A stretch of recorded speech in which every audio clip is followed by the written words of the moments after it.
Meet Bob. He's a talented, energetic young professional looking to make an impact. Bob's friends and peers are running to San Francisco, New York, and DC to become consultants, iBankers, and lawyers. But Bob wants to know about other options available to people as smart and motivated as himself. Meet Jane. Jane is the founder and CEO of a startup company in Detroit, Michigan. She wants to know how she can attract and retain top talent like Bob so her company can grow and thrive. Meet everyone in America.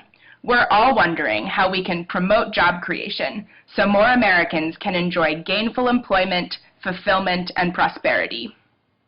Meet Venture for America. We connect talented, highly motivated young people to start up companies in American cities that sorely need business development, like New Orleans, Cleveland, and Baltimore. Through VFA, young people like Bob gain tremendous entrepreneurial experience. Startup CEOs like Jane gain motivated employees thirsting to add value and promote growth.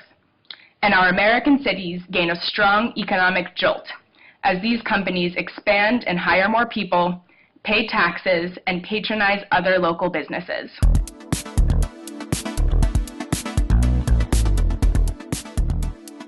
These are very ambitious, lofty goals, so we decided to distill them into something a little bit more immediate, which is we are going to create 100,000 new U.S. jobs by 2025. And for all of the discussion about job creation, we think this is actually pretty straightforward. You train them to become builders, job creators who will end up generating new opportunities. We have the talent, we have the resources, it's just being very, very poorly allocated right now. When it came down to deciding what I wanted to do after college, I thought I was going to end up in New York doing banking like a lot of my peers, but I just didn't have the passion for it. If you graduated from Harvard in 2011, there's about a 50% chance that you went to finance, law school, or management consulting. And if you included medicine, it was about a 2/3 chance that you headed to professional services. Now, these are obviously vital, crucial sectors of the economy, but we think that we may be at a point where we have a little bit too much of a good thing, and that there are diminishing returns from additional flows of talent to these areas. And we all know in this room that most of the economy occurs within that void, and certainly most of the growth opportunities and the companies that are going to end up being the companies of the future that create new jobs. If you're a brilliant young man who grows up in Florida and goes to Wharton, the odds of you going back to Florida and starting a business and creating opportunities, the odds are quite low. And the odds of you doing something in professional services are very high. So if you have this picture consistently for a couple of decades, you end up with an economy and a society that looks much like the one we all see before us today.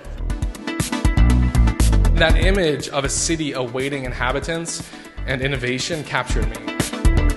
We pair them with existing entrepreneurs and growth companies in cities that are somewhat downbeat economically. We select and train these college graduates, we match them with startups, and then they spend 2 years growing these companies. Now, throughout the 2 years, we actually also provide programming and support throughout a sense of community and mentorship. At the end of the 2 years, we award $100,000 in seed investment to the top performing fellows so that they can eventually perhaps go on to start their own business. So this has the potential to give rise to a virtuous cycle, whereas these companies and fellows mature, they create new opportunities, hire more fellows, and this is how we think you rebuild an economy. This is the true story of 5 Venture for America fellows. Brian, Sean, Melanie, Ethan, and the other Sean. Picked to live in a city And worked there for 2 years. Find out what happens when people stop working for these guys and start working for these guys. How we doing? We're killing it.